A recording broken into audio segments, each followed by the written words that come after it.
రాష్ట్రంలో లేని కాంగ్రెస్ పార్టీకి కొత్త అధ్యక్షురాలు పేరిట షర్మిలను నియమించడం హాస్యాస్పదమని, అసలు ఆ పార్టీ గురించి రాష్ట్రంలో ఎవరైనా మాట్లాడుకుంటున్నారా అని ఐటీ మంత్రి గుడివాడ అమర్నాథ్ ఎద్దేవా చేశారు.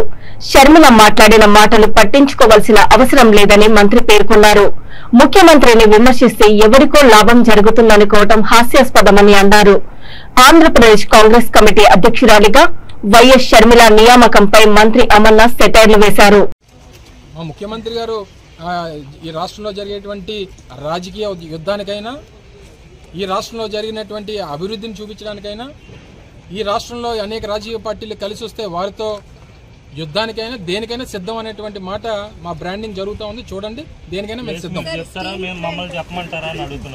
ఎక్కడికి వెళ్తాం చెప్పమనండి. ఈరోజు ఉత్తరాంధ్రలో ఉన్నారు కదా, ఈరోజు పాడేరులో ఉన్నటువంటి మెడికల్ కాలేజ్ చూస్తారా, లేదా నర్సీపట్నంలో నిర్మిస్తున్నటువంటి మెడికల్ కాలేజీని చూస్తారా, లేదా గ్రామీణ ప్రాంతాల్లో నిర్మించినటువంటి గ్రామ సచివాలయాలు చూస్తారా, వెల్నెస్ క్లినిక్లు చూస్తారా, డిజిటల్ లైబ్రరీలు చూస్తారా, రైతు భరోసా కేంద్రాలు చూస్తారా, ఈరోజు ఈ పక్కనే మనం చూస్తున్నటువంటి అదానీ డేటా సెంటర్కి సంబంధించినటువంటి రేపు జరగబోయేటువంటి నిర్మాణాలు చూస్తారా, లేదా భోగాపురం ఇంటర్నేషనల్ ఎయిర్పోర్ట్లో జరుగుతున్నటువంటి పనులు చూస్తారా, లేదా శ్రీకాకుళంలో మూలపేటలో జరుగుతున్నటువంటి పోర్టు నిర్మాణం చూస్తారా? ఏం చూస్తారు చెప్పమనండి.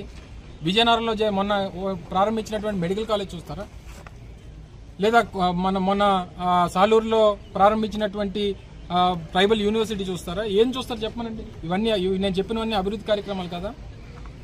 అంటే మేము వెల్ఫేర్ ఇస్తున్నాం కాబట్టి, గతంలో ఎప్పుడు ఎవరు వెల్ఫేర్ ఇవ్వలేదు కాబట్టి దాన్ని మాత్రమే బూచిగా చూపించి రాష్ట్రంలో అభివృద్ధి జరగలేదనేటువంటి ఒక తప్పుడు ప్రచారాన్ని మాత్రమే ప్రతిపక్షాలు చేస్తూ ఉన్నాయి. నేను చెప్పినటువంటి దాంట్లో ఏదన్నా జరగనటువంటిది ఏదన్నా చెప్తే నన్ను క్వశ్చన్ చేయమనండి, నేను సమాధానం చెప్తా. నేను ఇప్పుడు చెప్పినటువంటి కార్యక్రమాలన్నీ కూడా ఈరోజు ఈ ఉత్తరాంధ్ర ప్రాంతమే కాదు, రాష్ట్ర వ్యాప్తంగా జరిగినటువంటి అనేక కార్యక్రమాల్లో ఇవి ఒక భాగం. ఇవన్నీ కళ్ళ కనబడతా ఉన్నాయి. ఎవరు ఎక్కడికి వచ్చి భోగాపురంలో చూస్తామన్నా, మూలపేటలో చూస్తామన్నా, లేదా విశాఖపట్నంలో చూస్తామన్నా, ఎక్కడ చూస్తామన్నా చూపించడానికి మేము సిద్ధం.